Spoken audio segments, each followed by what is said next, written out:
mo ba na 4 na rekado lang ang kailangan mo para kumita at makaipon ng 136,000 o higit pa? So, habang nag-aasalin tayo ng mga rekado tulad ng breadcrumbs at saka ng harina, comment ka naman sa baba kung taga saan ka. Malay mo, ikaw na yung susunod dati na mabigyan ng libreng electric hand mixer. Oo. Much better kung sa YouTube channels kayo magpapakita para mas mapansin. Kasi dito natatabunan ng mga pangalan. Oo.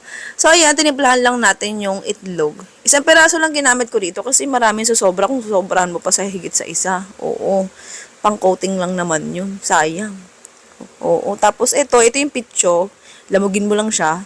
Gamit ka ng materilyo. Malinis. Kung hindi malinis, koberan mo. Kahit anong hugas mo. Mukha pa rin madumi.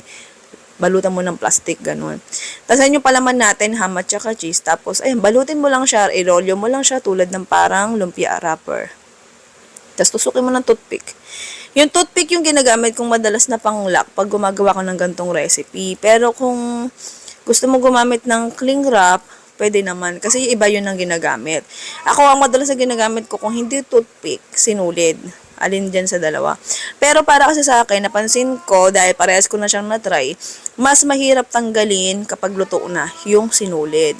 Sumasama kasi siya sa pinakakarni. So, mahirap na siyang tanggalin. Napansin ko lang yun. So, kaya bumabalik ako palagi sa toothpick. Sa toothpick, kailangan mo lang bilangin kung ilan yung tinusok mo para alam mo kung ilan din yung tatanggalin mo. Oo. Para iwas duguan pagka isang kagat. Oo. Malay mo, baka mamaya hindi mo nabilang eh. Duguan ka na, isang kagat pa lang, patay. Nawala yung sarap sa pagkain. Charot lang yun. Pero, ingat-ingat din pwedeng mangyari yun. Kaya wag ka ulyanin, bilangin mo. Ayan, kinoting ko lang siya sa harina at saka sa itlog na templado. Tapos, huling-huling pang-coat ay breadcrumbs. Tapos, ulitin mo lang sa iba yan. So, nagpainit na ako ng mantika para hindi siya masyadong time-consuming. Ganun din gawin nyo sa inyo. Sa pagprito niyan, sa pag-deep fry, kailangan unti-unti. Huwag mong mamadaliin. Kaya, dapat mahina ang apoy para maluto hanggang loob. O, baka mamaya, mahilaw mo yung loob, hinadali mo, ako paawayin mo, sabihin mo, kasalanan ko. Ikaw nagpuprito eh. O, basta sinabi ko Ayan, ganyan na, tapos tanggalin mo. O, habang mainit pa, tanggalin mo na yung toothpick kasi mas madali siyang tanggalin. Yun, para napapasok ka habang tinatanggal. Charot lang.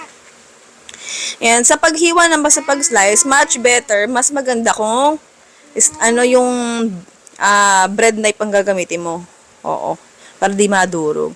Kami kasi nagmamadaliin na okay na yan. So, kakainin lang naman namin to. Hindi ko na pinakita sa inyo, di na ako masyado nagpasikat sa pag-slice.